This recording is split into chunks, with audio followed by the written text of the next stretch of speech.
The dumbest thing that's ever asked of a young person is, what do you want to do with your life? You don't have to play what you want to do with your life. You have to play what do you want to do first. Brand Trigger is going to be asking him all sorts of questions on success, teams, businesses, passions. The sooner you can get over the need to impress others, the sooner you'll be successful. I mean, the old saying of if you solve a rich person's problem, you pay rich people money is still true today. Welcome to the Big Success Podcast. Today I've got the privilege of interviewing Brand Triggers himself, so enjoy. Right, so thank you very much, Brad. And so I can assure that I think we can educate a lot of young people. So the first question I wanted to start with was, as a young person, we can get a lot of ideas, multiple different things, shiny objects syndrome. Which one do we go down? So my question is, as a young person, should you focus on one thing that will then allow you to go and do more things, or should you try and test things, and can you do multiple things to create success? I believe that each person is different, but the majority of the time you should be trying a whole bunch of different things. And then once you find the thing, stick to it. And how do you know it's the thing? Usually 3 parts to it. Number one, you love it. Okay, so you enjoy doing it, you wake up wanting to do it, you enjoy reading about it, you join clubs about it, mentor, whatever it is, but you love doing it. Second thing is that it pays well to do that thing. Though, you can make your passion taking care of people, and you can do that for absolutely no money. You can find ways to do it where it's paid well. I mean, the old saying of if you solve the rich person's problem, you pay rich people money is still true today. So do you love it? Does the market pay well for it? And third, are you good at it? If you're good at it, you love it, and the market pays well for it, that's something you should stay with. Just because you love it, if you're no good at it, I want to be an actor. Well, sorry, dude. You love doing it, but the market is telling you you're not very good at it type thing. The market will give you feedback pretty dang straight away. But yeah, those 3 things. And then once you're focused on it, become great at it, preferably working for someone else. So if you can work for someone else and become great at something on their dime, they're paying you to train, they're paying you to learn, they're paying you to get better at it, paying you to make mistakes, etc. Then start your own business. Once you're great at something, start your own business doing it. And if you're sitting there wondering, am I ready to start my own business? The fact that you asked the question means yes, you're generally ready to start your own business. And if you have to start it as a sideline thing, then do that. I found that for me, when I was young, I tried a whole bunch of things on the side. And even though they didn't pan out, I learned sales in that one. And then in that one, I learned marketing. And then in that one, you know what I mean? You learn from all of those early businesses, I guess you call. Let's say, for example, I'm good at social media. I've mastered it. I've got proven results, and I can turn it into a business.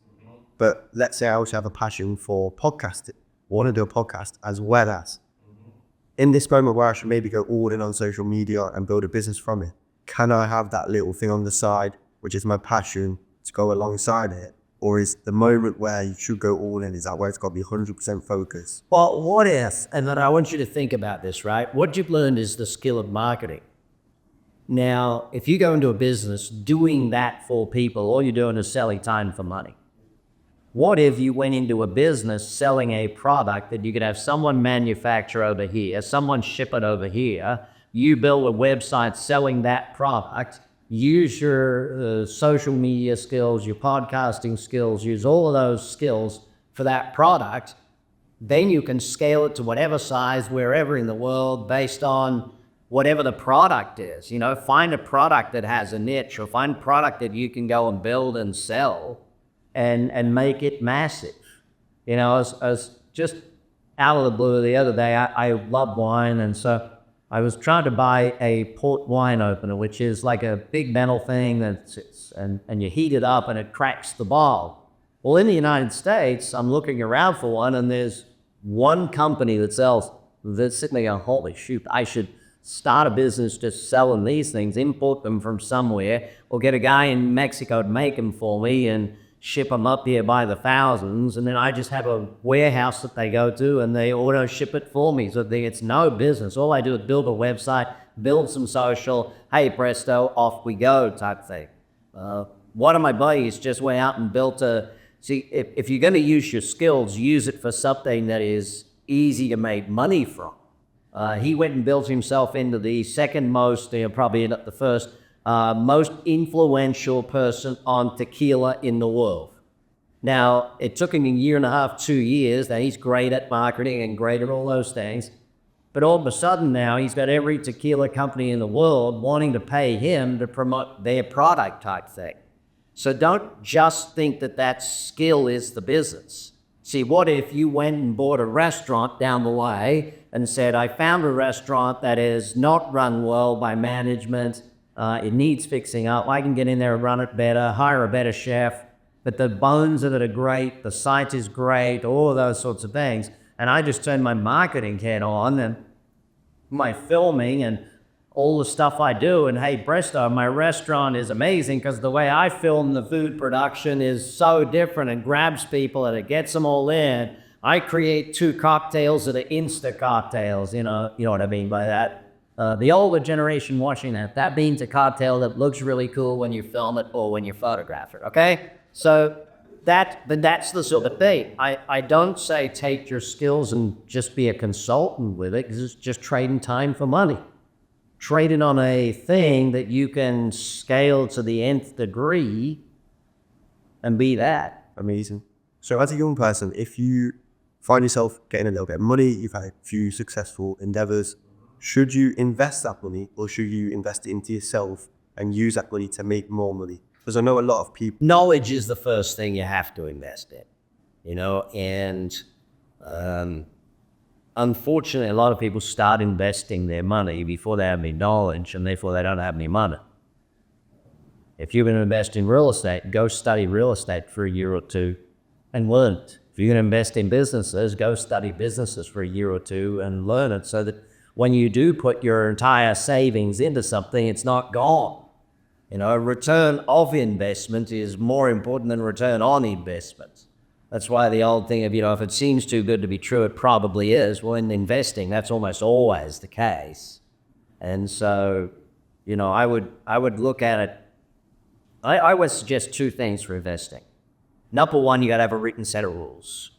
Okay? And if you don't know enough to write a set of rules, meaning I'll buy it if it meets these criteria, I won't buy it if any of these things are present type thing. If you can write the set of rules, then you have enough knowledge to invest. If you can't write yourself a set of rules, you don't have enough knowledge to. Do you get a set of rules? Do you learn that from investing? So should you be making... No, you should learn that from investors. That's right. So people like me who've written books on the subject, other podcasts out there, all that sort of thing, you should be getting enough knowledge. But for real estate, when I was young, I would just go to a city and I would pay the top realtor in that town $200 to drive me around and teach me everything about the city. And most of the time, if they're worth their salt, I said, don't give me the $200. I'm just going to take you around and show you everything and do that. Now, if any of them were too arrogant because, you're a young man, I'm not going to waste my time showing you. Great, where's a young person in this office that can drive me around and show me type of thing? But I would always go for knowledge first. And if you still have to ask the question, what should I invest in, then you don't have enough knowledge to be investing. Knowledge comes first so you don't lose everything. What's your opinion on failing to learn? Or because I know a lot of young people that it can be black and white for them, learning from successful people like yourself, but still go and do it themselves off their own. Don't bad, it's hot.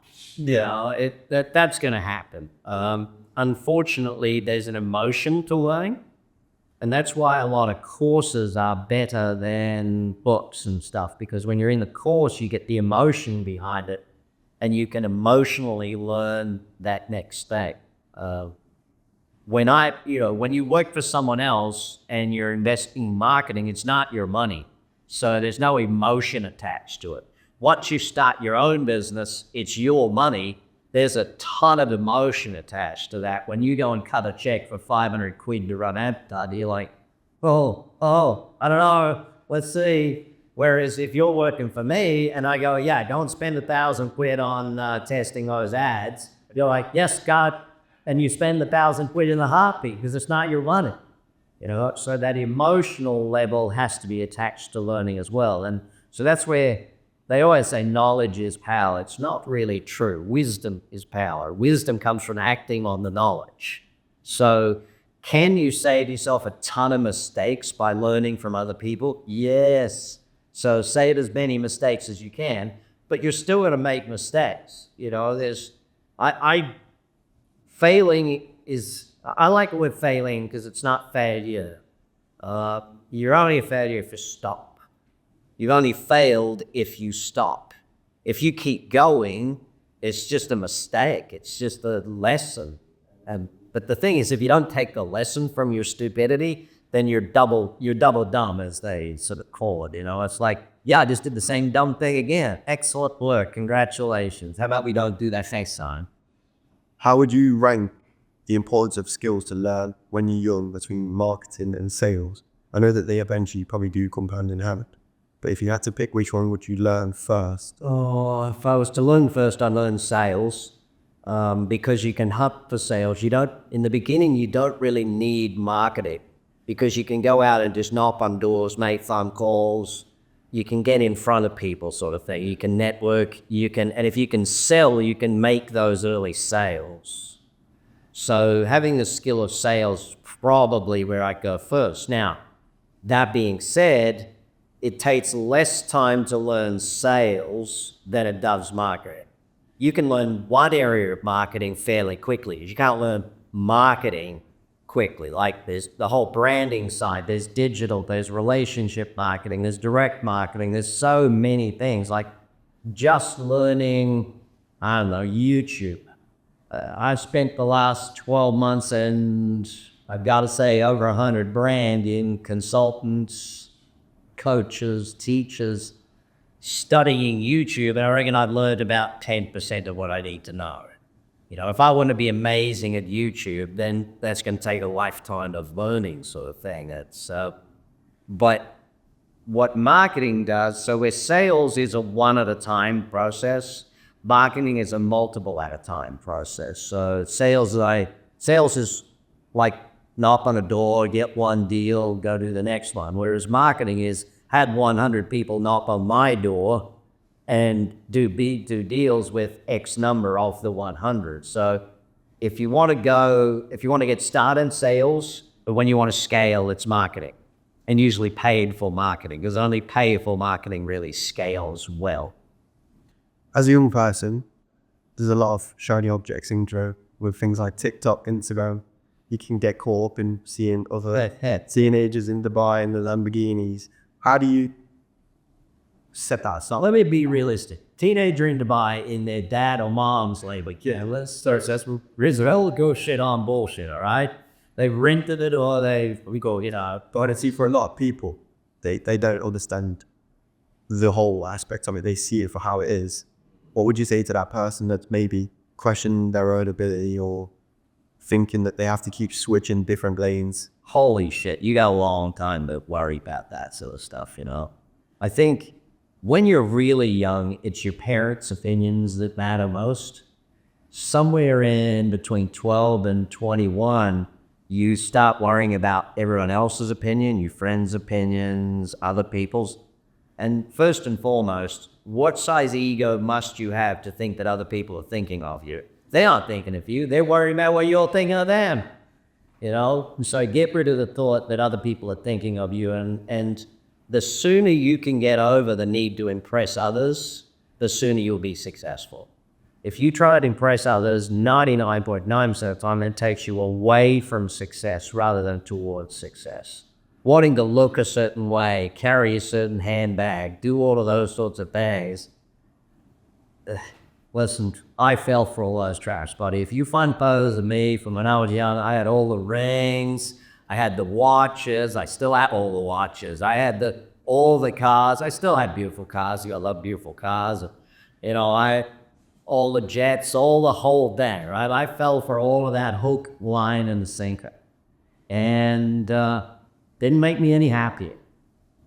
You know, I'm not saying money can't buy you happiness. Money buys you the freedom of time, the freedom of relationships, the freedom to do the things that you enjoy, which is what happiness is, right?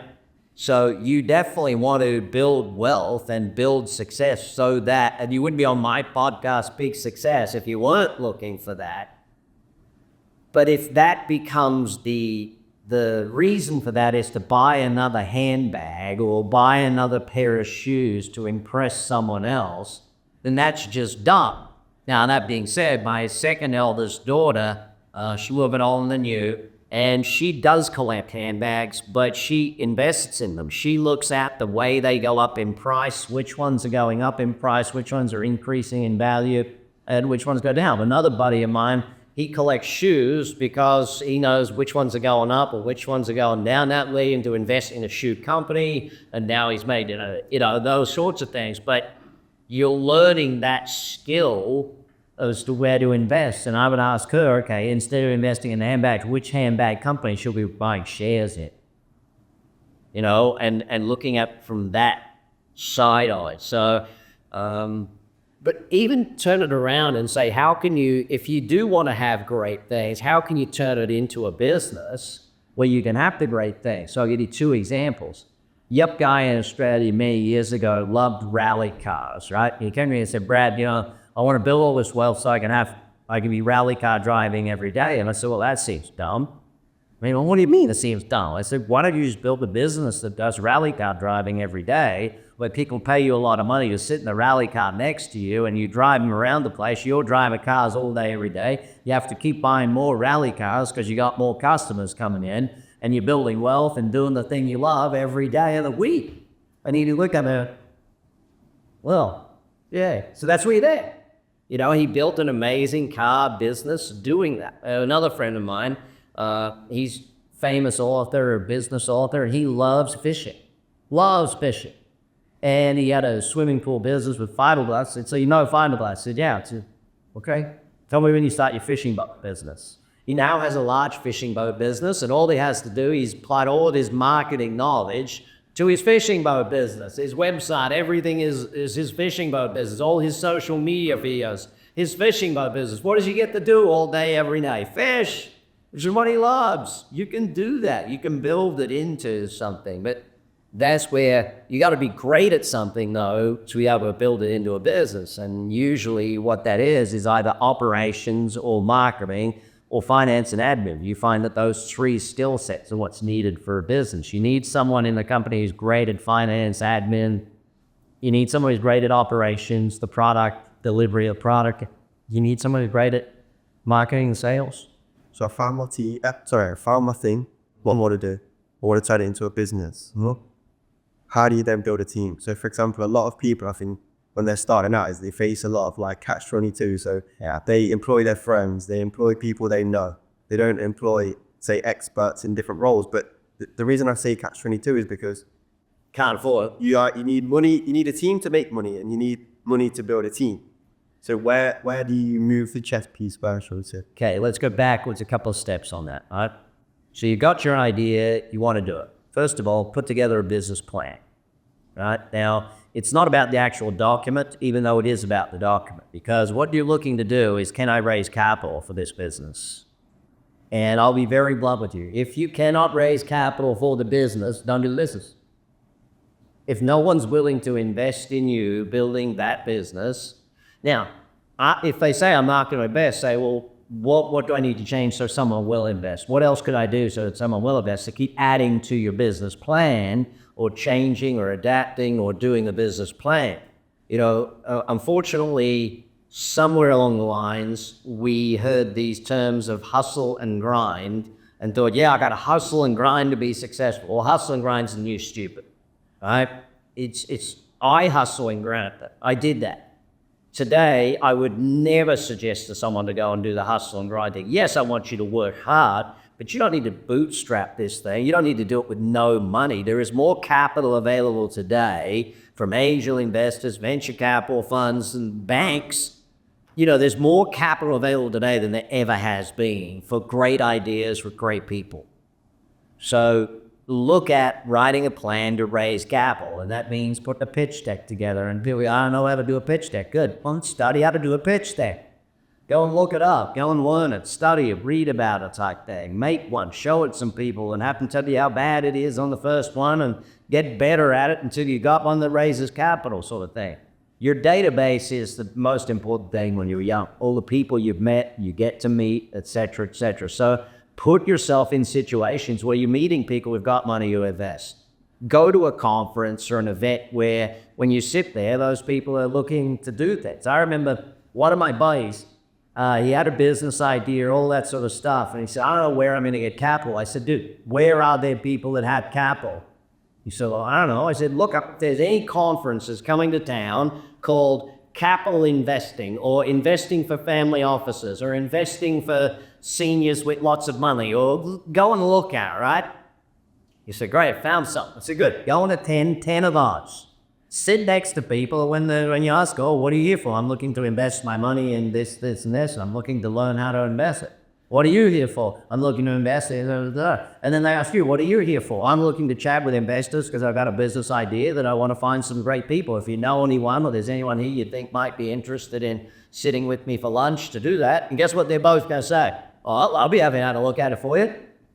You know what I mean? It's not that hard to do that. So don't think you've got a bootstrap. Okay, you can raise capital, but you're going to have to read a few books on raising capital. You're going to have to read a few books on business planning or podcasts or whatever methodology you invest with, and then go put it in front of some people with money.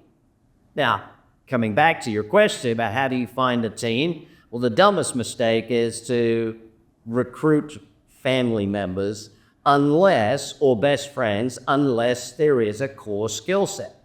So you look at the 3 core skills. Someone's got to be great at marketing and sales. Someone's got to be great at the operations of business. And someone's got to be great at running, doing the finance, the admin, all of that sort of stuff.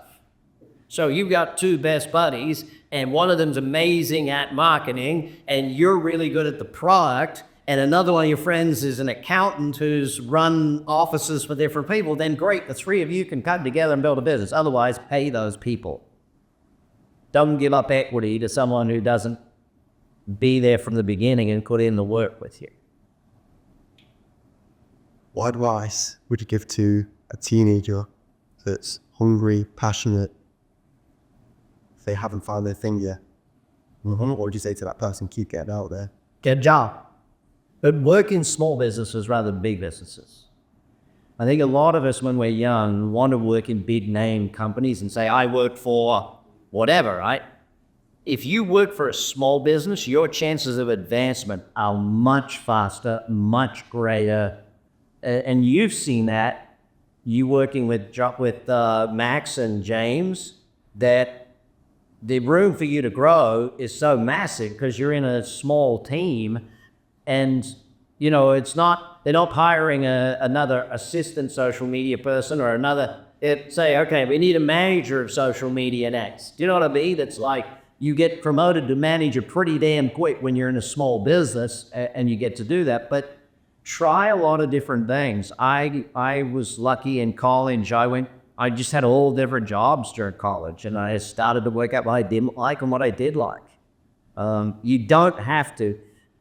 The dumbest thing that's ever asked of a young person is, what do you want to do with your life?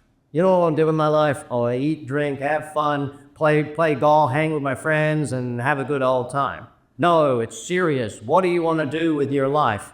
You don't have to play what you want to do with your life. You have to play what do you want to do first. What do I want to try first? Okay, well, I enjoy hospitality. Excellent. Let's give that a shot first.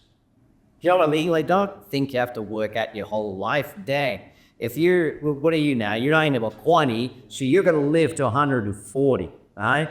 So start investing in real estate now, and you got a 100-year play in your real estate lifetime. That's the fun thing. But just work out what do you want to do first. So a lot of people, I think, how do you delay gratification? But you mentioned earlier how about working hard, working smart, and stuff like that. Where's the line between the delayed gratification but also working smart? So let's first of all look at money, right? Understanding what delayed gratification is. Delayed gratification is investing and living off of the return of investments. Most people think that, okay, if I make this money, I get to spend it. And as they increase their income, they increase their livelihood, their expenses. If you can't increase your income but not increase your expenses, then you could put that money into investing, and 10 years. See, it takes 10 years to get good at money. Right? Now, why does it take 10 years? 2 reasons. 1, to learn it, and 2, because you got to participate in one economic cycle. So a boom and bust cycle is a 7 to 10 year cycle. Always has been, always will be. It might get faster, but rarely is it going to get faster, okay? We have to go through the higher interest rates, which then change things, and then it starts to drop, and then people buy more real estate, and then real estate booms, and then once the value booms, then the rents start booming, and then we have to go through another period of down because the rents are going up, and you know what I mean, like that. My book, my training program, 30X Wealth, I go into that in a lot of detail, right? But what we find is that any age, it's not young people, they try and live hand to mouth. They don't put a percentage of their income away and just even have a rainy day fund. Like, if you don't have 3 months of expenses sitting in an account somewhere, not touch me, wait, what are you saving for? I'm not saving, I'm saving for stupid shit. Because you know what's going to happen in your life? Stupid shit. You're going to have a car accident, and then you're going to have, and something else, and all the stupid shit comes in one go. Well, you've got 3 months' money sitting there, you can take care of it, it doesn't kill you off financially. Because what happens is, if you don't have the 3 months sitting there, you start using credit cards and you get into a negative cycle. The interest kills you, everything kills you, you just can't get out of that without a lump sum sort of thing. So understand that the money you make is yours to invest, not yours to spend. The returns off of your investment are yours to have fun with. Buy toys from investments. Buy investments with what you make. But when I was young, I worked from 9 to 5 during the day to pay the bills. I worked from 5 to 9, morning and evening, to build wealth. Now, one of those periods of 5 to 9 was about working on myself. Learning, studying, exercising, meditating, all of that. The morning 5 till 9 was work on me. Worked all day, paid the bills. 5 to 9 at night, worked on wealth, wrote books, did real estate investing, did all the things that would make me money forever. Because let me teach you the one key principle to wealth. It's called leverage. Leverage, by my definition, is do the work once, get paid forever. If you do work once and get paid once, you will remain poor for the rest of your life, no matter how much money you make from that hour. Because when you stop that hour to get another paycheck, you got to go and do another hour. Building wealth is about being able to live without working. It's not about having an asset base, although that's part of it. It's not about having a cash flow, although that's part of it. Wealth is about time freedom. Can I live without working? That's what it's all about. That doesn't mean you don't work, because I tried that and it's boring as heck, you know. You see what happens with young people, musicians, movie stars, when they get too much money and too much time, they start on too much alcohol, too much drugs, and it blows them up, sort of thing. But leverage is do the work once, get paid forever. So me writing a book, right? I write it one time, get paid forever. Buying a piece of real estate, I buy it one time, I get capital gains and rental income forever. It's all about one time forever. I build a business, it works and makes you money forever. I did the work one time. Now here's the problem with that. Guess what the hourly rate is for writing a book? 0. Yeah. I don't even pay a dime to write the book. But every single month now for the rest of my life and for 75 years after I'm dead, I keep getting royalty checks from my publishers for that work that I did 20, 30 years ago. That's wealth. Well, hey there, and thanks for listening. I've noticed that 78% of you are brand new, which means you haven't hit the subscribe button yet. By subscribing, you help us bring on even better guests, better quality content, and serve you better with even more podcasts. So please hit that subscribe button. It only takes a second. It makes a huge difference. If you support us, we're going to support your success and help you achieve big success together. What's one difficult moment that you've never really spoke about that happened in your early career? How did you get over it? I had spoken about it, but not a lot. When people steal from you, and specifically people that you brought in as business partners steal your money, and I do blame them, but I also blame myself. I was too stupid to check the money. I was too lazy to check the money. I believed that they were taking care of the money, and they were. They were just taking care of me at Fiji for themselves, not in the business account for us, paying the bills. When one of my suppliers called me and said, dude, we've not been paid for 90 days. Can you get this fixed? And I went and started looking and found that all the money was gone, and so were they by the time I found it.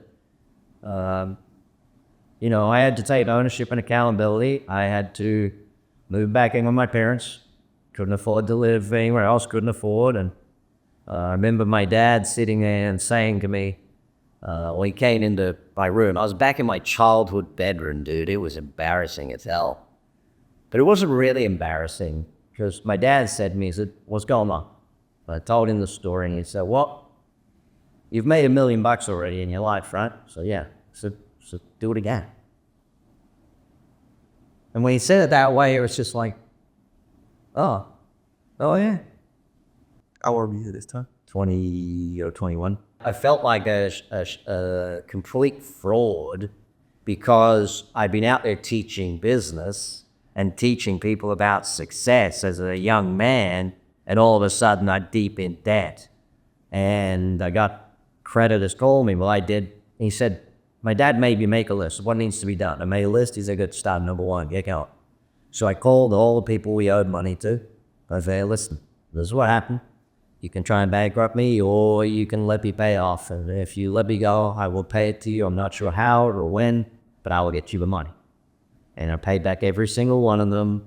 I called some of my best clients, and I just said to them, hey, listen,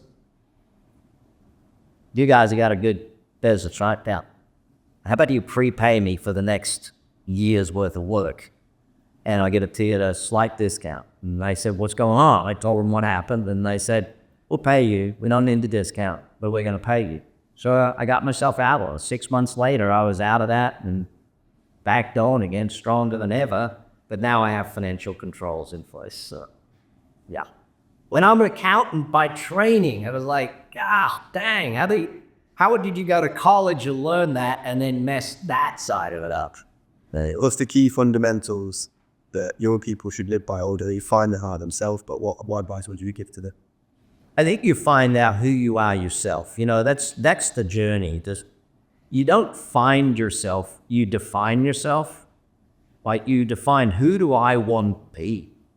When I was 19, I was 16 when I first met Jim Rohn, E. James Rohn. And I was in the Brisbane City Town Hall, I think it was 1,200 people at a seminar. But I said, I met him, I ran down there and I was going to sign my notes. But one of the things that it came to me, that he made us do an activity. I didn't do it till I was 19. He said, I want you to write your obituary. I want you to write, what is your life meant? What did you achieve in your life? What sort of person do you want to be?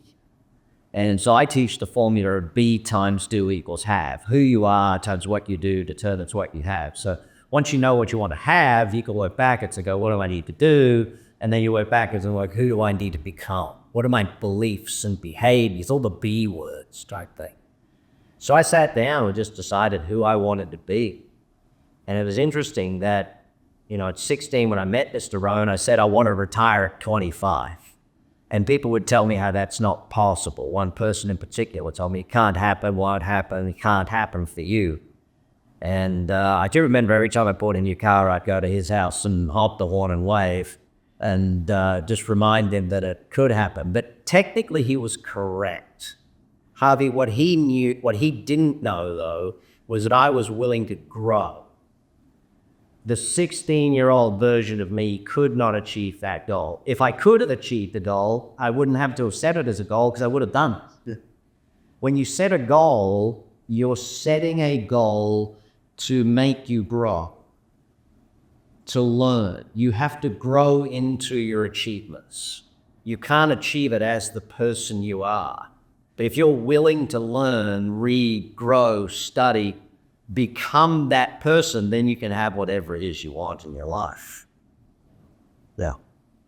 Brad, I would believe everyone can learn something from everyone. I think everyone's got a story. People who have failed for a reason. People who have success for a reason.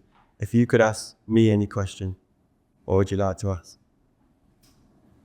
What do you think is the difference between your motivation and a young person who's the same age as you, same background as you, but just doesn't have the desire to do what you're going for?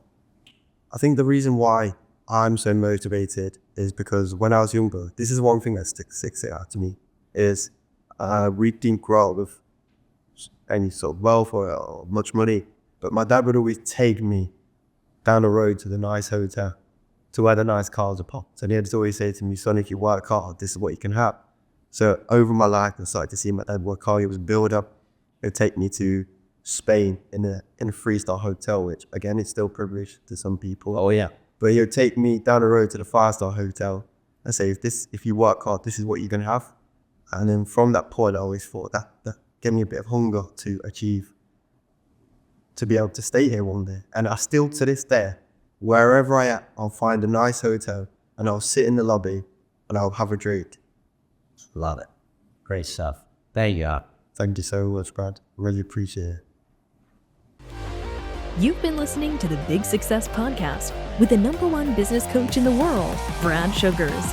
To learn more about how to achieve business and personal success, as well as how to level up or listen to past episodes, visit www.bradsugars.com.